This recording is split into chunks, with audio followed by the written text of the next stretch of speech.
Shalom Bapak Ibu yang diberkati Tuhan. Haleluya, puji Tuhan. Mari kita akan merenungkan firman Tuhan di hari ini. Dan kita akan membahas sebuah tema yang penting, yaitu menjadi pendengar atau pelaku firman Tuhan.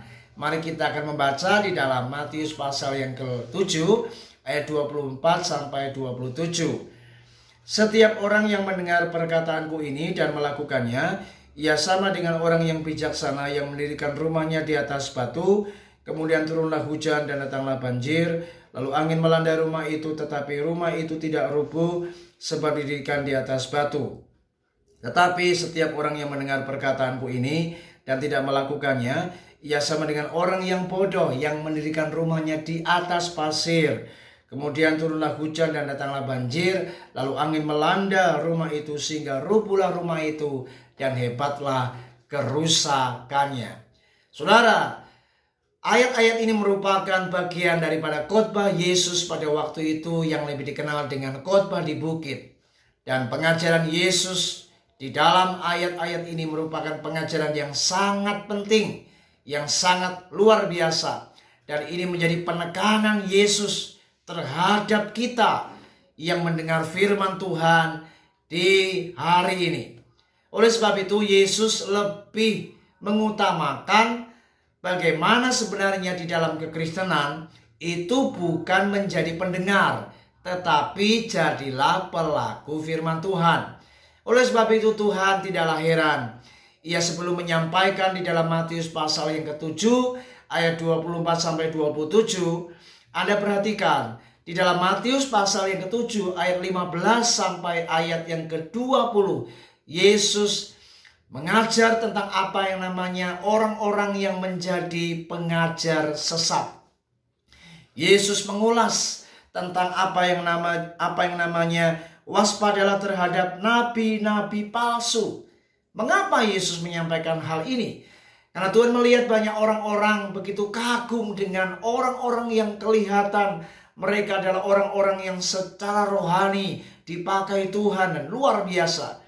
Ternyata mereka hanyalah seorang nabi palsu. Dan di ayat yang ke-21 sampai 23, Yesus begitu tajam mengkritisi akan berbagai macam hal-hal yang berkaitan dengan apa yang namanya pelayanan, apa yang namanya di dunia rohani. Mereka yang bisa bernubuat, mereka yang bisa mengusir setan, mereka yang bisa melakukan semua hal-hal yang spektakuler secara rohani. Ternyata Yesus berkata, mereka semua adalah pembuat kejahatan karena mereka tidak melakukan kehendak Bapa yang di sorga. Itu sebabnya mari hari ini jangan pernah bangga menjadi orang Kristen jika kita sudah rajin ke gereja. Jangan bangga kalau kita menjadi orang Kristen, Anda sudah membaca Alkitab dari Kejadian sampai Wahyu berulang-ulang kali. Lalu apakah kita salah, Pak Pendeta, kalau saya membaca firman berulang-ulang kali? Tidak salah, itu baik.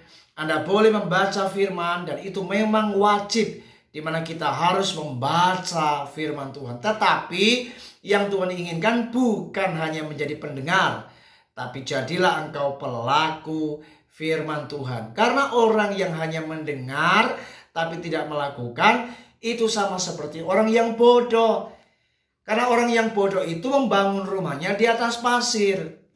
Kalau turun hujan, datang apa yang namanya banjir, dan ketika angin melanda rumah itu, maka rumah itu pasti akan rubuh dan dikatakan hebatlah kerusakannya. Berapa banyak orang-orang Kristen yang hanya aktif ke gereja, aktif pelayanan, tetapi sama sekali ia tidak pernah menjadi pelaku firman. Makanya mereka hanya mendengar firman sebatas masuk telinga kanan, keluar telinga kiri. Dan ketika mereka menjalani aktivitas sehari-hari, mereka tidak menjadi pelaku firman. Maka tidaklah heran ketika rumah itu dilanda oleh angin badai, dilanda oleh banjir, maka rumah itu pasti akan hancur.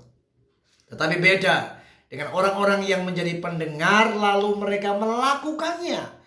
Dikatakan sama seperti orang yang bijak, karena rumah yang dibangun itu di atas sebuah batu karang. Dan ketika datang apa yang namanya turunlah hujan, datanglah banjir dan angin melanda rumah itu, maka dikatakan rumah itu tidak akan rubuh. Sebab rumah itu didirikan, perhatikan baik-baik apa yang Yesus katakan, didirikan di atas batu. Tepatnya adalah sebuah batu karang. Dan ini adalah gambaran daripada orang-orang yang melakukan firman. Dan orang-orang seperti ini pasti mereka akan menjadi orang-orang yang hebat, orang yang kuat.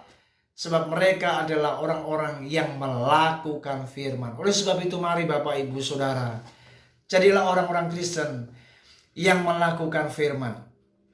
Lebih baik kita membaca Alkitab dengan secara teratur, tetapi kita membaca secara pelan-pelan, dan apa yang kita baca kita lakukan dalam kehidupan kita. Daripada kita begitu sangat cepat membaca firman, satu hari 10 pasal, 20 pasal, lalu kita bangga membaca Kejadian sampai Wahyu berulang-ulang kali, tapi tidak ada satupun perkataan firman Tuhan yang kita lakukan. Oleh sebab itu, maka tidaklah heran kita akan menjadi orang-orang yang bodoh, dan rumah itu ketika datang apa yang namanya hujan, banjir, lalu angin melanda, rumah itu pasti akan rubuh. Oleh sebab itu, mari jangan kita menjadi orang-orang yang tampak seperti sebuah bangunan yang kelihatan megah, kelihatan indah. Orang begitu kagum dengan kita. Melihat bangunan yang cantik, yang megah, yang tinggi menjulang. Tetapi sayang, ternyata bangunan itu pondasinya tidak benar. Pondasinya itu sangat rapuh. Oleh sebab itu ketika datang apa yang namanya gempa bumi, maka kita tidak heran melihat beberapa kejadian. Maka bangunan yang tinggi menjulang sekian meter tingginya itu bisa rubuh, dirubuhkan hanya dengan apa yang namanya gempa bumi. Kenapa? Karena bangunan itu tidak dibangun dengan standar yang benar, dengan pondasi yang baik, sehingga tidaklah heran bangunan itu pasti runtuh dan dikatakan hebatlah kerusakannya. Saudara, kalau Anda ingin menjadi orang-orang yang luar biasa, Anda akan menjadi orang-orang yang kuat. Mari jadilah pelaku firman. Jadilah orang-orang yang melakukan firman.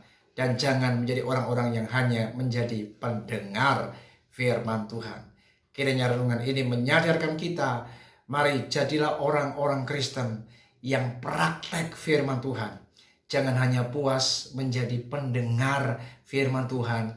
Hanya sekedar duduk di bangku gereja. Lalu setelah itu kita tidak melakukan apa yang kita dengar. Kiranya renungan ini memberkati kita. Tuhan Yesus memberkati. Shalom.